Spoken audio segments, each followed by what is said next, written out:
हाँ, एमीन्स की बात करेंगे आज अपन। और एमीन्स में जो पढ़ना चाहते हैं अपन वो पढ़ेंगे एरोमेटिक एमीन्स।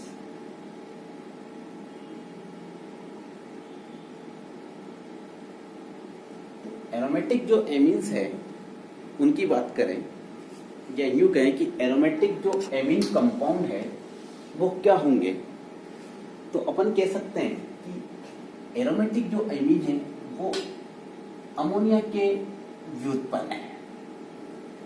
ठीक है, अमोनिया के व्युत्पन्न है। अगर अमोनिया के अपन हाइड्रोजन हटाते हैं तो अपने पास जो व्युत्पन्न बनेंगे एरिल समूह से, तो वो कहलाते हैं एरोमेटिक एमीन। ठीक है, जैसे एरोमेटिक जो एमीन है इसके बारे में कहा जाता है कि ये 2 टाइप के होते हैं अपने पास। एक तो वो होते हैं जिसमें NH2 ग्रुप डायरेक्ट किससे जुड़ा हो, एरोमेटिक समूह से जुड़ा हो, और दूसरे वो होते हैं जिसमें NH2 समूह एरोमेटिक समूह की पार्श्व श्रृंखला से जुड़ा रहता है। जैसे ये अपने पास कोई एग्जांपल है, ये अपने पास एरोमेटिक कंपाउंड है बेंजीन, और इस बेंजीन में मैंने अटैच कर दिया NH2। तो ये वो एरोमेटिक कंपाउंड है जिसमें NH2 समूह सीधा बेंजीन वाले से जुड़ा हुआ है। ठीक है, ये वास्तविक एरोमेटिक एमीन होते हैं। और जैसे अपने बात करें इसमें अपन ने और ग्रुप ऐड कर दिया, जैसे कि कोई एरोमेटिक कंपाउंड है अपने पास टोलुइन, और टोलुइन में अपन ने क्या लगा दिया NH2। तो यहाँ पे भी NH2 डायरेक्ट बेंजीन से अटैच है, यहाँ पे डायरेक्ट बेंजीन से अटैच है, तो ऐसे कंपाउंड कहलाते हैं एरोमेटिक एमीन। इनमें क्या होता है कि जो NH2 समूह होता है वो सीधा बेंजीन वाले से नहीं जुड़ा होगा, ठीक है, बल्कि बेंजीन वाले की पार्श्व श्रृंखला से जुड़ा होगा। जैसे टोलुइन है, अब इस टोलुइन में अपन ने डायरेक्ट NH2 यहाँ लगाते तो ये वाले बन जाएंगे, लेकिन अगर अपन इस पार्श्व श्रृंखला पर NH2 समूह लगाएं तो ये अपने पास कहलाते हैं एरिल एलिफेटिक एमीन। ठीक है, और इनकी जो प्रॉपर्टी होती है एलिफेटिक एमीन्स के समान होती है। तो अपन बात करेंगे इस चैप्टर में केवल एरोमेटिक्स जो एमीन्स है उनके बारे में। ठीक है, तो एरोमेटिक एमीन्स के लिए कहा जाता है कि क्लासिफिकेशन की बात करें अपन एरोमेटिक एमीन की, तो एरोमेटिक एमीन को अपन कई तरह से डिवाइड कर सकते हैं। कहा जाता है कि एक होते हैं 1 डिग्री एमीन, ये यूं कहें कि प्राइमरी एमीन। प्राइमरी एमीन होते क्या है, तो इसमें अपन कहेंगे कि जब अमोनिया NH3 का केवल एक हाइड्रोजन एक एरिल समूह से प्रतिस्थापित कर दे तो ऐसे कंपाउंड अपने पास कहलाते हैं प्राथमिक एमीन। यानी कि प्राथमिक एमीन में जो समूह होता है वो कौन सा होता है NH2। कौन सा होगा NH2, वो क्या कहलाएंगे प्राथमिक एमीन। जैसे अपने पास उदाहरण की बात करें तो ये अपने पास एक उदाहरण हो गया, इसको अपन एरोमेटिक फॉर्म में लिखना चाहते हैं तो इस तरह से लिख सकते हैं। ये अपने पास प्राथमिक एमीन है। और प्राथमिक एमीन की बात करें तो जैसे टोलुइन है, उस टोलुइन में अपन ने लगा दिया NH2, लेकिन डायरेक्ट बेंजीन वाले के पार्श्व श्रृंखला में, तो ये भी क्या है प्राथमिक एमीन, क्योंकि इनमें क्या है NH2 समूह है। तो ये सब 1 डिग्री एमीन कहलाते हैं।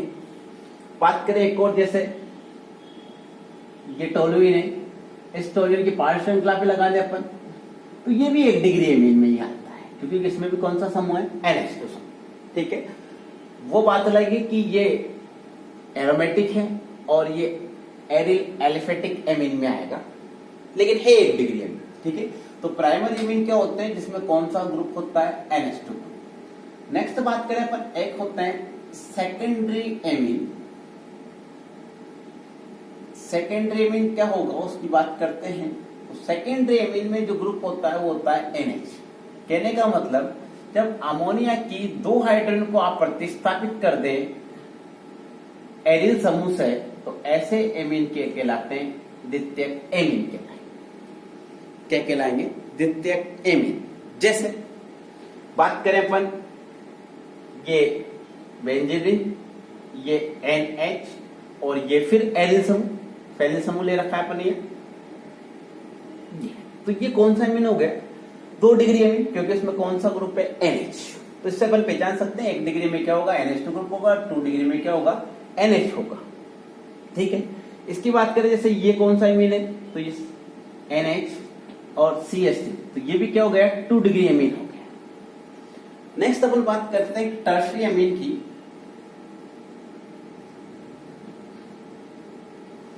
टर्शरी जो एमीन है उनमें अपने पास होता है N, यानी कि अमोनिया के तीनों हाइड्रोजन को आप प्रतिस्थापित कर दें तो आपके पास टर्शरी एमीन बनते हैं।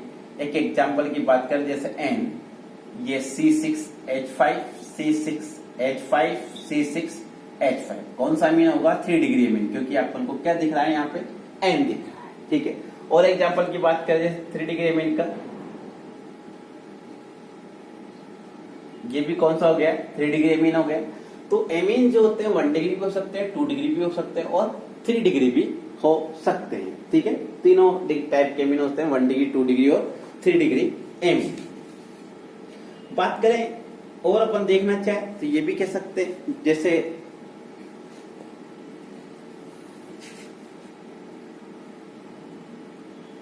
एक होते हैं अपने पास मोनोएमीन, डायमीन और ट्राइमीन। तो मोनोएमीन किसे कहेंगे अपन, मोनोएमीन का मतलब होता है अपने पास जिसमें एक NH2 ग्रुप हो, वो क्या कहलाएगा, मोनोएमीन। जैसे ये अपने पास NH2 लगा दिया, ये एग्जांपल बन गया किसका, मोनोएमीन का, क्योंकि इसमें क्या है, एक NH2 ग्रुप है। एक होती है डायमीन, डायमीन्स का मतलब समझ में आ गया अपने पास कि इसमें NH2 ग्रुप कितने होंगे, 2 होंगे। तो जैसे अपन लगा दिया साहब ये NH2 और ये NH2, तो ये क्या कहलाएंगे, डायमीन। एक होते हैं अपने पास ट्राइमीन, ट्राइमीन में क्या होगा, 3 NH2 ग्रुप होंगे, कहीं पे भी लगा सकते हैं अपन, सब ट्राइमीन में बन सकते हो, ये NH2 ये NH2। तो मोनोएमीन भी हो सकते हैं, डायमीन भी हो सकते हैं और ट्राइमीन भी हो सकते हैं on the basis of the number of NH2 group, monoamine, diamine and ट्राइमीन। और ये अपने पास 1 डिग्री, 2 डिग्री और 3 डिग्री एमीन्स। हाँ, आज देखते हैं अपन एक कंपाउंड है अपने पास एरोमेटिक एमीन में, और वो है एनिलीन। एनिलीन के बारे में पढ़ते हैं। एनिलीन की जो स्ट्रक्चर है अपने पास बेंजीन, और बेंजीन के ऊपर क्या लग रहा है अपने पास, NH2, ठीक है। C6H5 NH2, ये अपने पास एनिलीन। इस एनिलीन के बारे में पढ़ेंगे अपन। सबसे पहले इसका पढ़ते अपन मेथड ऑफ प्रिपरेशन, किस किस तरीके से इसको अपन बना सकते हैं वो देखते हैं।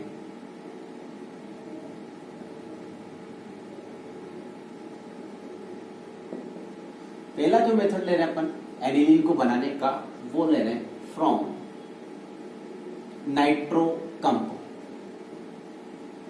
नाइट्रो कंपाउंड से अपन बना सकते हैं एनिलीन को, और नाइट्रो कंपाउंड से तरह तरह से बना सकते हैं। अपन ने पढ़ा था नाइट्रो कंपाउंड की केमिकल प्रॉपर्टीज पढ़ी थी नाइट्रोबेंजीन की। तो पहले अपन देखते हैं रिडक्शन। रिडक्शन नाइट्रोबेंजीन ने उसका रिडक्शन कराएं, ये अपने पास कंपाउंड क्या कहलाएगा, नाइट्रोबेंजीन। नाइट्रो जो बेंजीन है इसका रिडक्शन करा सकते हैं और बहुत सारे माध्यम में होता है। सबसे पहले बात करें अपन तो टिन प्लस HCl से अपन इसका अपचयन करा सकते हैं, और टिन प्लस HCl से अपचयन कराने पर अपन के पास क्या बन जाती है, एनिलीन बन जाती है। ये इसका लेबोरेटरी मेथड ऑफ प्रिपरेशन ही। आप एक गोल पेंदी राउंड बॉटम जो फ्लास्क होता है उसमें आप नाइट्रोबेंजीन ले लें और उसमें आप टिन डाल दें और धीरे धीरे वायु संगीत के द्वारा HCl डालते उसको आप गर्म करते हैं तो आपके पास एनिलीन बनती है। एनिलीन जो बनती है स्टेरस क्लोराइड के कॉम्प्लेक्स की फॉर्म में बनती है। आप सोडियम हाइड्रोक्साइड डाल के आप उसको सेपरेट कर सकते हैं। नेक्स्ट मेथड की बात करें तो ये जो नाइट्रोबेंजीन है टिन प्लस HCl से इसका अपन अपचयन करा सकते हैं। एक कैटालाइटिक रिडक्शन भी अपन इसका करा सकते हैं। कैटालाइटिक रिडक्शन में किससे रिएक्शन कराए, निकिल से करा सकते हैं। निकिल से रिएक्शन होगी और अपने पास क्या बन जाएगा, एनिलीन। रिडक्शन हो जाएगा नाइट्रोबेंजीन का, एनिलीन जो पढ़ चुके अपन पहले भी बन जाती है। एक अपन ने कहा था कि इलेक्ट्रोलाइटिक मीडियम में भी आप रिडक्शन करा सकते हो। Weak electrolytic medium, weak acidic medium use करना पड़ता है अपने पास, और वीक एसिडिक मीडियम यूज करोगे तो भी आपके पास क्या बन जाती है, एनिलीन बन जाती है। तो ये नाइट्रोबेंजीन की रिडक्शन है और रिडक्शन से अपन इसको क्या कर सकते हैं, बना सकते हैं। एक और अपने पास मेथड है, वो है अपने पास एरिल हैलाइड। ठीक है, एरिल हैलाइड की से भी अपन इसको बना सकते हैं एनिलीन को फ्रॉम एरिल हैलाइड। और एरिल हैलाइड जो अपन यूज कर रहे हैं वो कर रहे हैं C6H5CF क्लोरोबेंजीन। क्लोरो जो बेंजीन है इसकी रिएक्शन अपन कराते हैं अमोनिया से, अमोनिया अपघटन भी कहते हैं इसको अपन। और अभिक्रिया जो होती है वो हाई टेम्परेचर और प्रेशर पे होगी, ठीक है। हाई टेम्परेचर और प्रेशर पे क्यूप्रस ऑक्साइड कैटलिस्ट की प्रेजेंस में होती है रिएक्शन। HCl बाहर निकल जाता है यहाँ पे और आपके पास C6H5NH2 बन जाता है एनिलीन प्लस साइड प्रोडक्ट अपन बता सकते हैं HCl। तो एरिल हैलाइड जो है उसका अमोनिया अपघटन करा सकते हैं अपन उच्च तापदाब पर और आपके पास एनिलीन बना सकते हैं। एक और मेथड इसका प्रिपरेशन की बात करें तो फिनोल, फिनोल से भी अपन एनिलीन को बना सकते हैं। फिनोल होता है अपने पास C6H5OH that is the phenol. Phenol की रिएक्शन आप किससे करा दें, वही इन दी प्रेजेंस अमोनिया से। और किसकी प्रेजेंस में, यहाँ कैटलिस्ट का ध्यान रखना है अपन को, ZnCl2 जिंक क्लोराइड की प्रेजेंस में अमोनिया अपघटन होगा फिनोल का, वो HCl बाहर निकल जाता है, सॉरी H2 बाहर निकल जाता है और आपके पास C6H5NH2 एनिलीन बन जाती है। तो फिनोल से भी एनिलीन बनाई जा सकती है।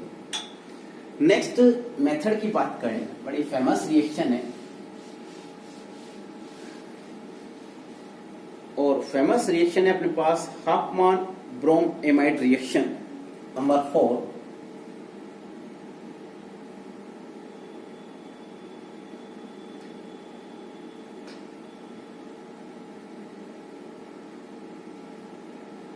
हाफमान ब्रोम एमाइड जो रिएक्शन है उसमें आपको पता है किसी एमाइड का यूज किया जाएगा। जैसे अपन बात करें एरोमेटिक एमीन बनाना है तो आपको बेंजामाइड लेना पड़ेगा, ठीक है।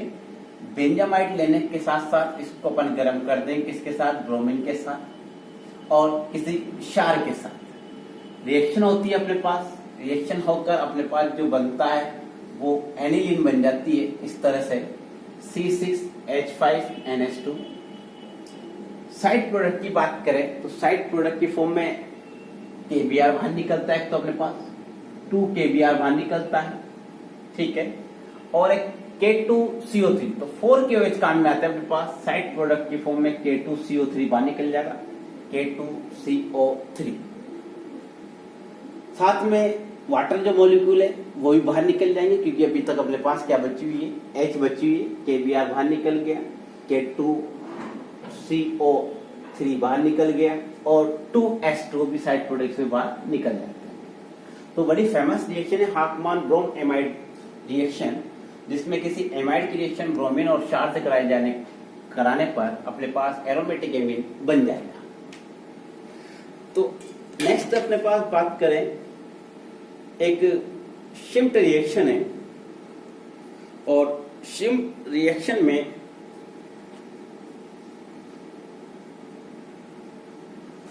शिम्ट जो रिएक्शन है इसमें अपन एरोमेटिक एसिड का यूज करते हैं। एरोमेटिक एसिड की बात करें, जैसे अपने पास ये है बेंजोइक एसिड। बेंजोइक जो एसिड है इसकी रिएक्शन अपन को पता है हाइड्रोजोइक एसिड से कराई जाती है और हाइड्रोजोइक जो एसिड होता है वो होता है N3H। क्या होता है, N3H हाइड्रोजोइक एसिड। उसकी प्रेजेंस में अपन रिएक्शन कराते हैं, बड़ी फेमस रिएक्शन है। In the presence of concentrated H2SO4 होती है reaction. Hydrazoic acid N3H reaction करता है, अमोनिया से थोड़ा उल्टा है, ठीक है, NH3, जबकि ये क्या है N3H। रिएक्शन होती है, CO2 बाहर निकलती है, नाइट्रोजन बाहर निकल जाती है साइड प्रोडक्ट की फॉर्म में और आपके पास सीधा क्या बनता है, एरोमेटिक एमीन बन जाता है। तो शिम्ट रिएक्शन से भी अपन क्या बना सकते हैं, एरोमेटिक एमीन्स बना सकते हैं। नेक्स्ट अपन बात करें तो ये अपने पास मेथड ऑफ प्रिपरेशन थी जिसको अपन एनिलीन को बनाने के काम में ले सकते हैं।